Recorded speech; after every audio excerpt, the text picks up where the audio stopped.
So, the Euros round the corner. Who's going to be in England's 11? For my money, Rooney has to start. The problem is where do you fit him in? I can't see him playing deep as he has done for United recently. So it's going to be presumably off one of the front two. He could even play left wing. It's a real problem because Vardy, you think probably has to start now. Ditto Kane, probably the same for Ali, but question marks about Ali's temperament. If he's trying to start Vardy, Kane and Rooney, all of whom have a very valid claim to be there, perhaps not Rooney so much, but he is Hodgson's captain and he does like him, how does he fit those into a system? I think trying to get Rooney and Kane into the same 11 means that he might actually adopt that 4-4-2 diamond he's tried a few times already. The question is, I'm not entirely sure there's an easy way for Rooney and Kane to start a game together in a 4-3-3, because as you said, in midfield there's questions over whether he's got the temperament international tournament to do that. On the wing, is he a bit wasted there? So it might be that they play together in a 4-4-2 diamond anyway. As for Vardy, he does make a case for himself, but I actually think he's basically a perfect super sub to have in some respects. That his natural game, bringing on a pacey attacker who runs at defenders, wins penalties, is the kind of person you really want to be bringing on to scare defenders. So I can see him being kept in reserve. But you're right, Welbeck being missing does change things a bit. I think that might make them go narrower than they would with the 4-3-3. Speaking of injuries, we've got Henderson and Wilshere who have both just come back into the England setup. Would you take a risk on them both?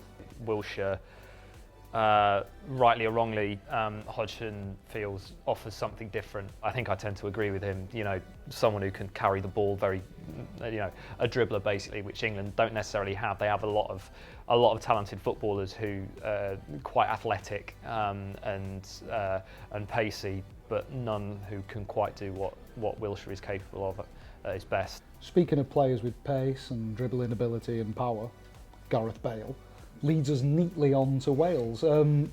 Welsh yourself, how do you think Wales will set up against England? And also, is there a danger that Wales will see the England game as more important than everything else?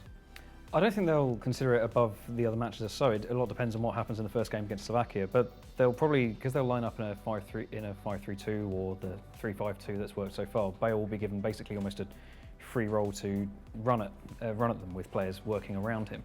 How that affects England's lineup is something I wouldn't know personally. Whether that means they're more likely to defend in a different way or even attack in a different way, given that Wales will be playing basically 5 defenders.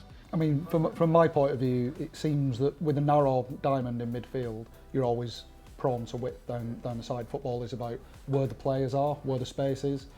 I think Wales could quite easily beat England in that. I mean, they've got a much better striker than any of the England defenders.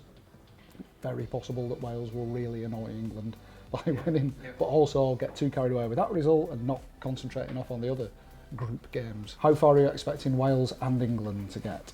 Wales, I think, will get out of that group, 2nd or 3rd place, and then it depends who they draw. In the last 16, if they finish 3rd, they'll probably go Spain or Germany, probably not quite strong enough to do that. If they finish 2nd, looking more likely Portugal or Austria, I think they'd fancy that.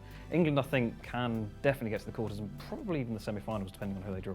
I'd be less confident about England. That defence, defences win leagues, they win tournaments, and that defence is not great. There's only so many times you can rely on Joe Hart to get you out of a hole. I think they'll get out the group, but as soon as they come up against any team with some kind of quality, I think they're gonna struggle. I'd be minded to agree with you on that. I think England will be anything but boring. I think they've got a lot of goals in them. They've got goals at both ends. Yeah. And as you say, once they get up against a well-organised team, with no disrespect to Wales and the other teams in the group, once they get up against a properly championship contender of a team, which I don't think England are, it might be curtains, but they might lose 4-2. They won't lose boringly, anyway. One of the chief criticisms of Hodgson has been that he's a negative and defensive thinker, but I think the way he's rejuvenated the squad and brought in a lot of pacey attacking players needs to be applauded, basically, and it should make for a far less boring tournament than England have had recently. Yeah. So thank you, gentlemen, for your time. Thanks for joining us. Let us know what you think. Comments below, as ever. Try and limit your comments to the football and not the state of the hair and the beard. And if you want to subscribe, just click the link at the end of the video. You know what to do. This is YouTube. You're good at it.